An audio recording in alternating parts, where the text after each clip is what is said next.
இன்று ஒரே நாளில் திமுக கூட்டணியில் இணைந்த தேமுதிக, ஓபிஎஸ் மற்றும் பாமகவின் ராமதாஸ் போடுறா வெடிய கடும் உற்சாகத்தில் திமுகவினர். அதாவது தமிழக சட்டமன்ற தேர்தல் நெருங்குவதால் அரசியல் கட்சிகள் அனைத்தும் தீவிரமாக தேர்தல் வேலைகளை பார்த்து வருகிறது. அதிலும் அதிமுக, திமுக கட்சிகள் தங்களது கூட்டணிக்குள் எந்தெந்த கட்சிகளை கொண்டு வருவது, அதேபோல கூட்டணியிலிருந்து எந்தெந்த கட்சிகளை வெளியே செல்ல விடாமல் தடுப்பது என பல விஷயங்களை செய்து வருகிறது. அதே சமயம் திமுக, அதிமுக கட்சிகள் தேர்தல் அறிக்கைகளையும் தயார் செய்து வருகிறது. மேலும் திமுக, அதிமுக கட்சிகள் மக்களுக்கு இலவச திட்டங்களை நிறைய அறிவிக்க இருக்கிறது. அதுவும் அண்மையில் பொங்கல் பரிசாக முதல்வர் ஸ்டாலின் 3000 கொடுத்தது என்பது தமிழக மக்களிடையே மிகப்பெரிய வரவேற்பை பெற்றது. எனவே இதற்கு இணையாக அதிமுக தரப்பும் பல இலவச திட்டங்களை அறிவித்து வருகிறது. அதே சமயம் தேர்தல் பிரச்சாரங்களையும் திமுக, அதிமுக கூட்டணிகள் இப்போதே தொடங்கிவிட்டது. மேலும் இதுவரையிலும் என்னதான் திமுக, அதிமுக கூட்டணி கட்சிகள் ஓரளவுக்கு செட்டில் ஆகிவிட்டது போல தெரிந்தாலும் கூட இன்னும் ஒரு சில முக்கியமான நபர்களும் ஒரு சில முக்கியமான கட்சிகளும் எந்த ஒரு கூட்டணிக்கும் செல்லவில்லை.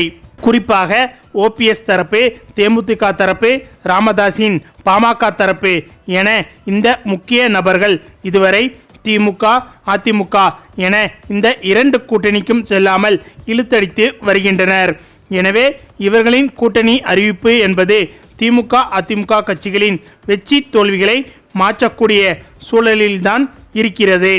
எனவேதான் யாராக இருந்தாலும் ஒருவரை கூட இழக்கக்கூடாது என்று திமுக, அதிமுக கட்சிகள் இவர்களிடம் பேச்சுவார்த்தையை நடத்தி வந்தன. இந்த நிலையில் இறுதியாக திமுகவுக்குத்தான் தற்போது மிகப்பெரிய வாய்ப்பு உருவாகி இருக்கிறது. அதாவது திமுகவை நோக்கி ஓபிஎஸ் தரப்பு, தேமுதிக தரப்பு, பாமகவின் ராமதாஸ் தரப்பு என இவர்கள் அனைவரும் திமுகவை நோக்கி வந்துவிட்டனர். கிட்டத்தட்ட திமுக கூட்டணியில் இணைந்து விட்டனர் என்றுதான் சொல்ல வேண்டும்.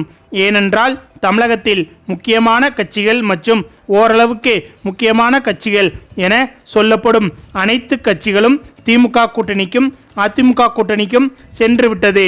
எனவே கூட்டணிகளுக்கு சென்ற கட்சிகளை தவிர்த்து பார்த்தால் இப்போது ஓரளவுக்கு பலம் வாய்ந்த நபர்கள் மற்றும் பலம் வாய்ந்த கட்சிகள் என்று பார்த்தால் இவர்களை சொல்லலாம். அப்படி இருக்கும்போது இதில் தேமுதிகவை எடுத்துக்கொண்டால் கண்டிப்பாக அதிமுக கூட்டணிக்கு செல்ல முடியாத சூழ்நிலைக்கு தள்ளப்பட்டுள்ளது. அது ஏனென்றால் தேமுதிக கட்சி அதிமுக கூட்டணிக்கு செல்வதென்றால் கண்டிப்பாக மோடி தமிழகத்திற்கு வந்து கூட்டணியை அறிவிக்கும் போதே சென்றிருக்க வேண்டும். அந்த சமயத்தில் அதிமுக கூட்டணியில் இணைந்தால்தான் தேமுதிகவுக்கு நல்லதொரு மதிப்பாக இருந்திருக்கும். ஆனால் தேமுதிகவுக்கும் அதிமுக கூட்டணிக்கும் இடையிலான பேச்சுவார்த்தையில் தேமுதிகவுக்கு உடன்பாடு இல்லை என்பதை இதன் மூலம் புரிந்து கொள்ள முடிந்தது. அது மட்டுமில்லாமல் தேமுதிக கேட்ட சீட்டுகளை அதிமுக கூட்டணி தர முடியாது என்று மறுத்துவிட்டதாகவும் தகவல்கள் வெளியானது. எனவே இந்த ஒரு காரணத்தால் தேமுதிக கட்சி அதிமுக கூட்டணிக்கு செல்வதற்கு வாய்ப்பில்லாமல் போய்விட்டது.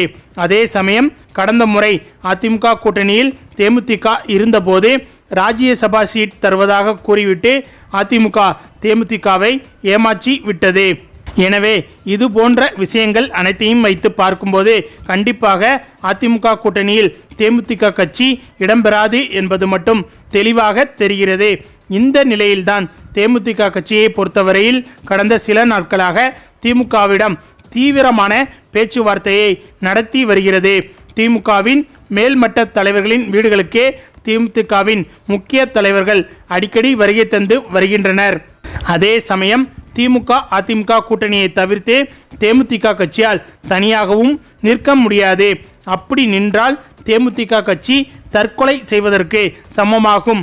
அதே போல விஜயுடனும் கூட்டணிக்கு செல்ல முடியாது. அனுபவம் இல்லாத விஜய் கட்சிக்கு தேமுதிக போன்ற கட்சி செல்வது என்பது சாத்தியமும் கிடையாது. அப்படியே ஒருவேளை விஜயின் கட்சிக்கு தேமுதிக கூட்டணிக்கு சென்றாலும் கூட தேமுதிக எதிர்பார்த்த அனைத்தையும் விஜய் போன்ற சிறிய கட்சியால் கொடுத்துவிட முடியாது. எனவேதான் இப்போது தேமுதிகவுக்கு இருக்கும் ஒரே வழி திமுக மட்டும்தான். இது தேமுதிகவுக்கும் நன்றாகவே தெரியும். அதே சமயம் இப்போது திமுகவிடம் கராராகவும் பேரம் பேச முடியாது. ஏனென்றால் திமுக முடியாது என்று சொல்லிவிட்டால் அதற்கு பிறகு தேமுதிகவுக்கு வேறு வழியே இல்லாமல் போய்விடும். அதனால் திமுக கொடுக்கும் சீட்டுகளை வாங்கி கொண்டு திமுக கூட்டணியில் நீடிப்பதே தேமுதிகவுக்கு இறுதி வாய்ப்பாக இருக்கிறது. மேலும் தற்போது இருக்கும் அரசியல் சூழ்நிலையும் தேமுதிகவின் அரசியல் நகர்வுகளையும் வைத்து பார்க்கும்போது தேமுதிக கட்சி திமுக கூட்டணியில் இணைவதற்கே அதிக வாய்ப்புகள் இருக்கிறது. இவர்களை தொடர்ந்து ஓபிஎஸ் அவர்களும் தற்போது திமுக கூட்டணியில் இணைவதற்கே வாய்ப்புகள் உருவாகி இருக்கிறது. ஏனென்றால் ஓபிஎஸ் அவர்களும் இனிமேல் அதிமுக கூட்டணிக்கு செல்ல முடியாது. அதற்கு மிக முக்கிய காரணம் எடப்பாடியை எதிர்த்துதான் அதிமுகவிலிருந்து வெளியேறினார் ஓபிஎஸ். அப்படி இருக்கும்போது எடப்பாடியுடன் கூட்டணி போடுவது சாத்தியமே கிடையாது. அதே சமயம் கடந்த சில மாதங்களுக்கு முன்பு டிடிவி தினகரனுடன் ஓபிஎஸ் அடிக்கடி சந்தித்து எடப்பாடியை எதிர்த்து நாமெல்லாம் ஒரே கட்சியில் கூட்டணியாக இருந்தால் சிறப்பாக இருக்கும் என்று பேசியிருக்கிறார். அப்படி பேசியிருந்தும் கூட அதை கொஞ்சம் கூட காதில் வாங்காமல் தற்போது அதிமுக கூட்டணியில் டிடிவி தினகரன் இணைந்து விட்டார். இதனால் டிடிவி தினகரன் ஓபிஎஸ்ஐ முதுகில் குத்திவிட்டார் என்றுதான் சொல்ல வேண்டும். அதே சமயம் அதிமுக கூட்டணியில் டிடிவி தினகரன் இணைவதற்கான வாய்ப்புகள் இருக்கிறது என்று தெரிந்திருந்தால் ஓபிஎஸ் அவர்களும் எடப்பாடிக்கு விட்டு கொடுத்து சென்றிருப்பார். அனைவரும் ஒன்றிணைந்த அதிமுகவில் இருந்திருப்பார்கள். ஆனால் டிடிவி தினகரனின் செயல்பாடுகள் மிகவும் சுயநலமாக இருந்துள்ளதை ஓபிஎஸ் அவர்கள் தாமதமாகத்தான் புரிந்து கொண்டார். அதே சமயம் ஓபிஎஸ் அதிகமாக நம்பியிருக்கும் பாஜகவும் அதிமுகவுடன் தான் கூட்டணியில் இருக்கிறது. எனவேதான் இனிமேலும் அதிமுக கூட்டணியில் ஓபிஎஸ் இணைவதற்கு வாய்ப்புகள் என்பது சுத்தமாக இல்லை என்றுதான் சொல்ல வேண்டும். இதன் காரணமாக ஓபிஎஸ் தரப்பும் திமுகவில் இணைவதற்கான வாய்ப்புகள் தான் அதிகமாக தென்படுகிறது. தேமுதிகவுக்கு என்ன நிலைமையோ அதே நிலைமைதான் ஓபிஎஸ்க்கும்.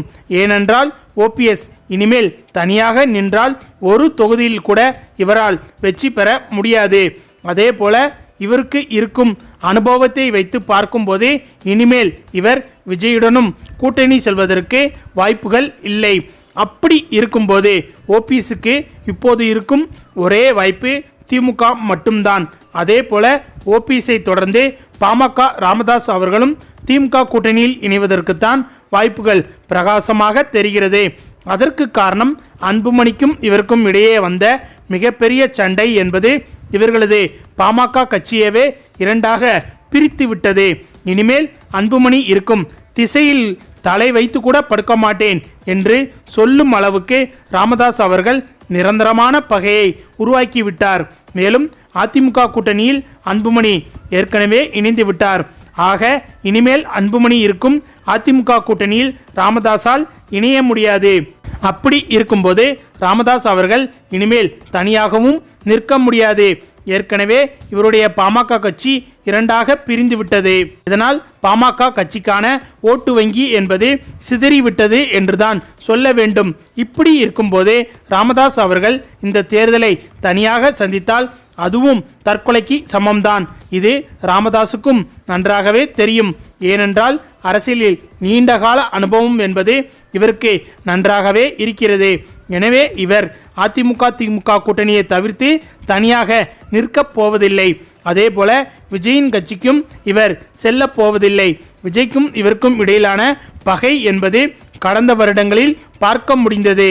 அதே சமயம் அரசியலில் அனுபவம் முதிர்ச்சி கொண்ட இவர் விஜய் போன்ற சிறிய கட்சியில் கூட்டணியில் இணைவார் என்பது சாத்தியமே கிடையாது.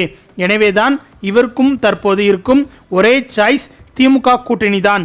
எனவேதான் இவரும் திமுக மேல்மட்ட தலைவர்களிடம் பேச்சுவார்த்தை நடத்தி வருவதும் குறிப்பிடத்தக்கது. அதே சமயம் ஏற்கனவே அதிமுக கூட்டணி என்பது தமிழகத்தில் இப்போது பலமாக உருவாகிவிட்டது என்ற கருத்து நிலவி வருகிறது. அந்த ஒரு விஷயத்தை பொதுமக்களின் பார்வையிலிருந்து அளிக்க வேண்டும் என்றால் திமுக அதைவிட மிகப்பெரிய கூட்டணியை அமைத்து விட்டது. என்பதை பொதுமக்களின் பார்வைக்கு கொண்டு செல்ல வேண்டும்.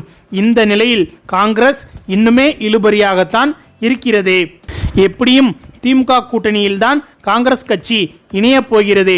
அதில் எந்த சந்தேகமும் கிடையாது. ஆனால் அது இழுபறியாக சென்றுதான் அதிகாரப்பூர்வ அறிவிப்பு வெளியாகும். எனவே இது போன்ற சிக்கல்கள் திமுகவுக்கு இருப்பதால் தற்போது தேமுதிக ஓபிஎஸ் ராமதாஸ் அவர்கள் திமுக கட்சியில் இணையும் நிகழ்வை மிகப்பெரிய விழாவாக நடத்த திமுக முடிவு செய்திருக்கிறது. தேமுதிக மற்றும் ஓபிஎஸ், அதனைத் தொடர்ந்து ராமதாஸ் அவர்கள் அனைவரும் ஒன்றாக சேர்ந்து திமுகவில் இணைவதை பெரும் விழாவாக நடத்தி பொதுமக்களிடையே திமுக மிகப்பெரிய இமேஜை உருவாக்க இருக்கிறது. ஓகே ஃப்ரெண்ட்ஸ், திமுக கூட்டணியில் தேமுதிக ஓபிஎஸ் ராமதாஸ் போன்றவர்கள் இணைவது திமுக கூட்டணிக்கு மிகப்பெரிய பலமாக அமையுமா அமையாதா என்பது பற்றி உங்களுடைய கருத்துக்களையும் மறக்காமல் கமெண்ட்ல சொல்லுங்க. மேலும் இந்த வீடியோ பிடிச்சிருந்தா லைக் பண்ணுங்க, ஷேர் பண்ணுங்க, நம்ம சேனலை மறக்காம சப்ஸ்கிரைப் பண்ணுங்க. தேங்க்ஸ் ஃபார் வாட்சிங்.